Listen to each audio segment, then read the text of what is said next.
নমস্কার বন্ধুরা, beauty village কিচেনে আপনাদের স্বাগতম। আজকে আমি রান্না করব বাদাম দিয়ে পটলের নিরামিষ তরকারি।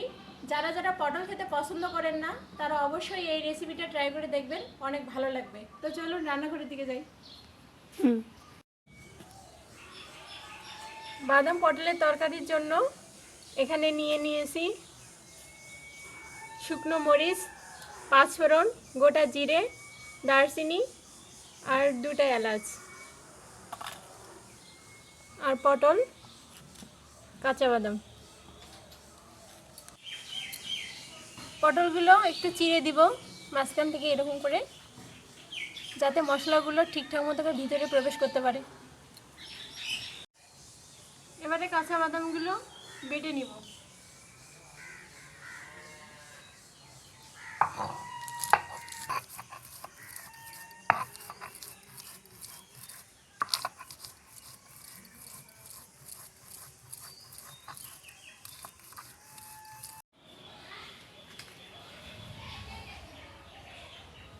এদিকে বাটাবাটি সব শেষ, এখন রান্নার জন্য কড়াই বসিয়ে দিব।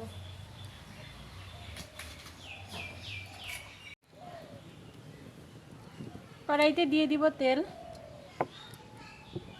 অবশ্যই কড়াইটা ভালো করে গরম করে নেবেন।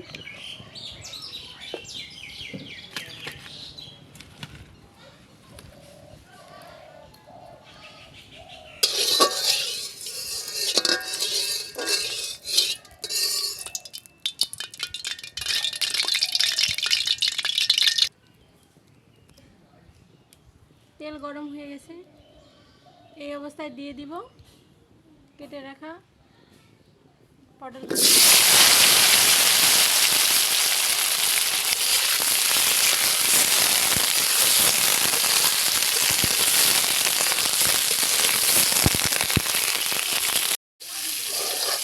পটলটা সামান্য হলুদ দিয়ে ভেজে নিব, কারণ এই রান্না করার জন্য প্রথমে পটলটা একটু ভালো করে ভেজে নিতে হবে।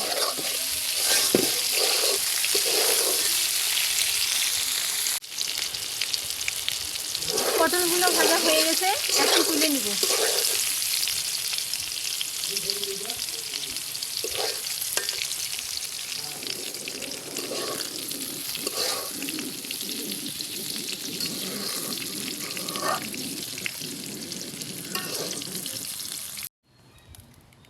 ওই তেলে দিয়ে দিব পাঁচফোড়ন,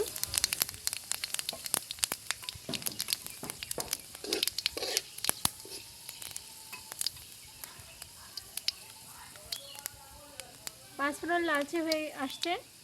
এবার দিয়ে দিব বেটে রাখা জিরেগুলো,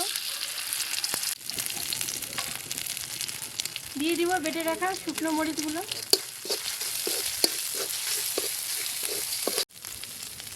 এলাচ আর দারচিনিগুলো দিয়ে দিব।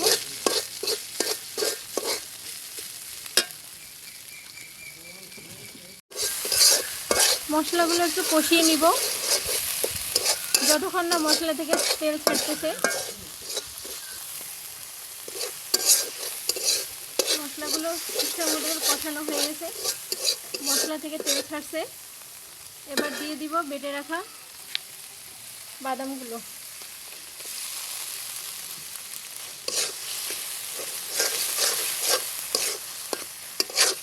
ভালোভাবে মিশিয়ে নিব।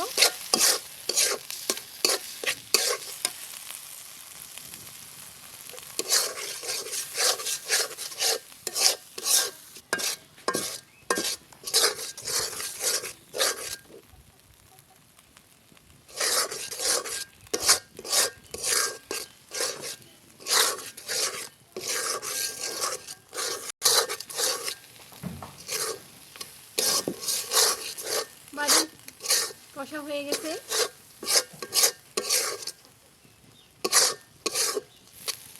বাদাম বেশি কষানোর দরকার নেই, 2 মিনিট একটু মিডিয়াম আঁচে রান্না করলেই হয়ে যাবে।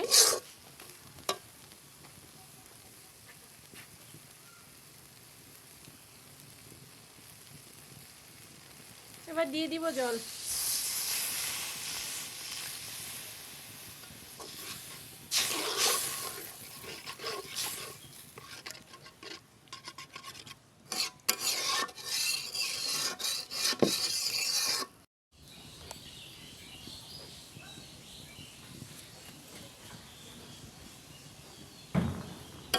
পরিমাণ মতো জল দিয়ে দিয়েছি।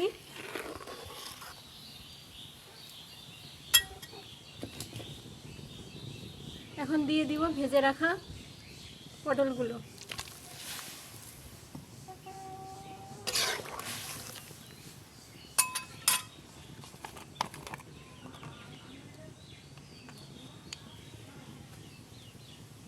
এবার লবণ দিয়ে দিব পরিমাণ মতো, কারণ আমি লবণ আগে দেই নেই।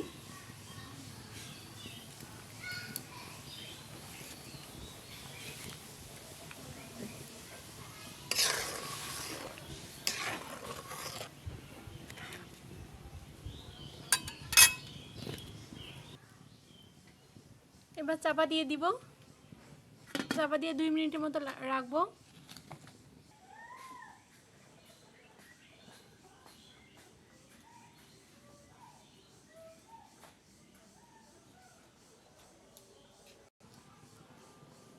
আমার রান্না প্রায় শেষ।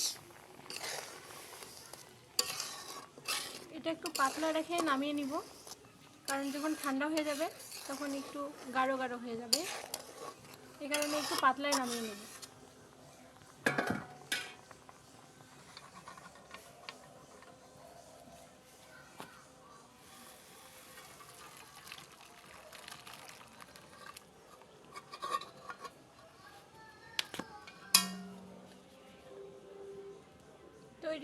তৈরি হয়ে গেল।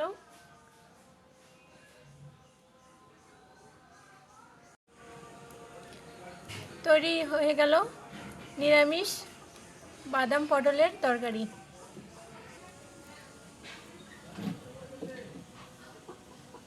এরকম মজার মজার রেসিপি পেতে আমাদের সাথেই থাকবেন।